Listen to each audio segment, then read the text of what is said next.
Bibliophiles of the internet, my name's Adriana, and today I'm here to share with you what has turned out to be somewhat of an out-of-control collective book haul. There's a lot happening off camera. There's a ton of books sitting right there, and I just want to start. The first book I have here was obviously a long-standing pre-order, and that was none other than The Inexplicable Logic of My Life by Benjamin Sainz. This is his latest YA contemporary, and it's a masterpiece in its own right. I have read it, loved it, reviewed it spoiler-free on my channel, so I will link that on the screen and down below. Then I have volume 33 of Hunter x Hunter by Yoshihiro Togashi. Hunter x Hunter is one of my all-time favorite manga/anime series, but it has been on and off hiatus for a very long time. It did come off hiatus last year briefly just to give us enough chapters to collect, serialize, and publish in a new volume, which is this. I'm pretty sure it's been at least 5 or 6 years since the serialization and publication of volume 32, so like as a fan, this is a very big deal. Next I have They Can't Kill Us All by Wesley Lowery. This is nonfiction, and it sounds really fascinating because Wesley Lowery is a reporter for the Washington Post, and he was actually on the scene in Ferguson, Missouri when the Black Lives Matter movement was just beginning and people were just starting to march and protest and demonstrate. So in part it's an inside look at what it was like to be on the scene and to break that story from Ferguson, and Lowery also brings his perspective as a black man in America, but it's also part of a larger discussion about police brutality and endemic racism in the US. Then my book of the month pick for March was Exit West by Mohsin Hamid. This story takes place in an unnamed eastern city that's on the brink of civil war. There's bombings and shootings every day, and everyone's constantly in grave danger, and yet in this environment, two people fall in love, and they begin to hear whispers about these mystical doors that whisk people away to safety, to the west. I did initially pick this one up in April, but I just wasn't in the mood for it, so I have set it aside for now, but I do hope to return to it fairly soon. Then, because of my first and most likely last successful petition to anyone in the industry, I received an arc of Mask of Shadows by Lindsay Miller. This is an upcoming YA fantasy about a genderqueer character named Sal who signs up for a fight-to-the-death audition to become one of the Queen's assassins. This is another one I picked up in April. I got over 100 pages into it before just moving on to other things, but I do hope to return to it in June because it's Pride Month and this is queer representation that I deeply care about. Speaking of queer, I also pre-ordered The Edge of the Abyss by Emily Skrutsky. This is the sequel to The Abyss Surrounds Us, which I read in February and I loved. Just to give you a taste, this duology is about lesbian pirates and sea monsters. It's pretty freaking great. Like, that's what I signed up for, but it has so much substance and awareness and commentary. It's extremely fast-paced and there are incredibly high stakes. Like, what more could you want? Then I picked up one of my most highly anticipated releases of 2017, Strange the Dreamer by Laini Taylor. This is a stunningly magical story about this librarian named Laszlo Strange who's dedicated his life to researching this lost, nameless city known only as Weep. His life's work and his dream is to travel to Weep and uncover all of its mysteries, but no one's ever successfully traveled there and no one knows anything about it.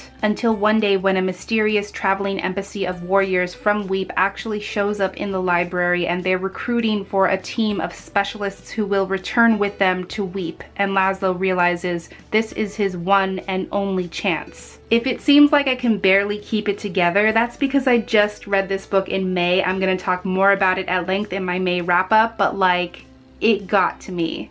It got to me in the best possible way. Then my friend Lourdes from Chapters We Love sent me her arc of Down Among the Sticks and Bones by Shannon Maguire. This is the companion/prequel to Every Heart a Doorway, which introduced us to the Home for Wayward Children and the characters of Jack and Jill, who are the main characters in this story, and we follow their journeys and what they went through when they discovered their door into another world called the Moors. I actually just uploaded a full spoiler-free review for this book, which I loved, by the way, and again, I will link that on the screen and down below. And then my April book of the month pick was One Day We'll All Be Dead and None of This Will Matter by Scotchy Cole. This is a nonfiction collection of personal essays in which Scotchy Cole investigates growing up, her family, her identity as a second-generation Indian Canadian, her identity as a woman, and how all of those things intersect. I've heard really great reviews for this collection, especially from reviewers who share those same same identities, and I hear it's supposed to be hilarious as well, so that makes me very excited to read this. And then I finally caved and bought A Conjuring of Light by V.E. Schwab. This is the third and final book in her Shades of Magic trilogy, and when I was hosting for Tome Topple, it just seemed like everyone was reading this and loving this and talking about how it was such a satisfying ending, so I said, you know what?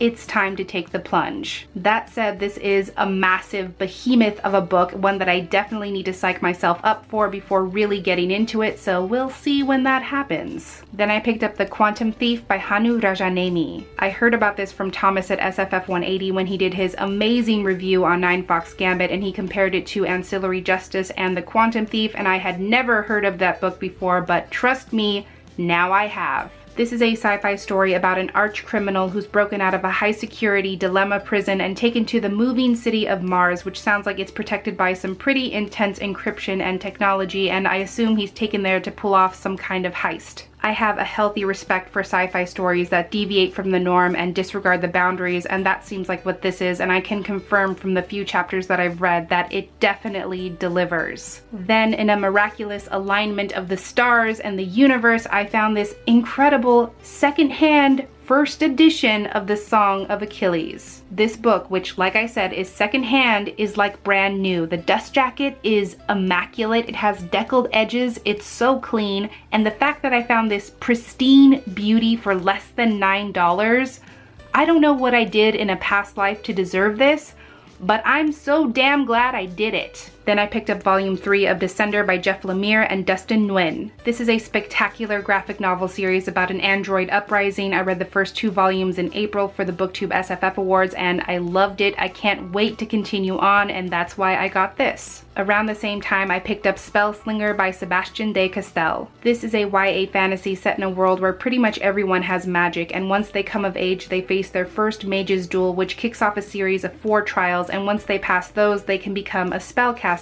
The main character, Kellen, is about to turn 16, but when he's about to face his first mage's duel, suddenly his magic is gone. It seems really interesting. I haven't heard anyone really talking about it, but it's definitely piqued my interest. Then, of course, I pre-ordered The Journey to Dragon Island by Claire Fayers. This is the sequel to Voyage to Magical North, which I've talked about numerous times on my channel. I love it so much, and I just can't wait to read this. I'm hoping to reread the first book and then dive into this one, and I don't really know what this sequel contains besides castles in the sky, dragons, dinosaurs, volcanoes. I mean, was this written for me or what? Then I had another middle grade pre-order, and that was for Brave by Svetlana Chmakova. This is a companion of sorts to the middle grade graphic novel Awkward, which I loved so much, and this one is about a boy named Jensen who's having a really tough time in middle school, especially making friends because he's overweight and shy and different. Then these 2 girls, Jenny and Akila, who are basically the editors of the school newspaper, get him involved with that. They coerce him into going to school activities and joining the clubs that they're involved in until slowly but surely he becomes a part of their group. This just seems really sweet and positive. It has all those elements that I loved about Awkward, and I know it's gonna be fantastic. And finally, a book I just got in the mail the other day, and that is I Believe in a Thing Called Love by Maureen Gu. This is Own Voices YA about a Korean-American girl named Desi who is extremely determined and very busy. She's involved in so many school activities because she's at that crucial point in high school where she's applying to colleges. But she's so busy she never leaves room for romance or relationships. So when this amazing guy walks into her life, she takes inspiration from the dramas her father obsessively watches and comes up with this foolproof method called the K-drama steps to true love, which she firmly believes will help her snag the guy. There's nothing about that synopsis that I don't love, and I love this book even more already just because the author has like an ultimate K-drama starter guide in the back, and there are so many of my favorite dramas on that list. I can tell you already that this book and I are going to get along so well. So I'm finally caught up. Those are all the new books I had to show you. Let me know in the comments below if you've read any of these or if you plan on adding any of them to your TBR. But that is everything I had for this book haul today. Thank you so much for watching this video. I really hope that you enjoyed it, and I will catch you on the flip side of the page. Bye!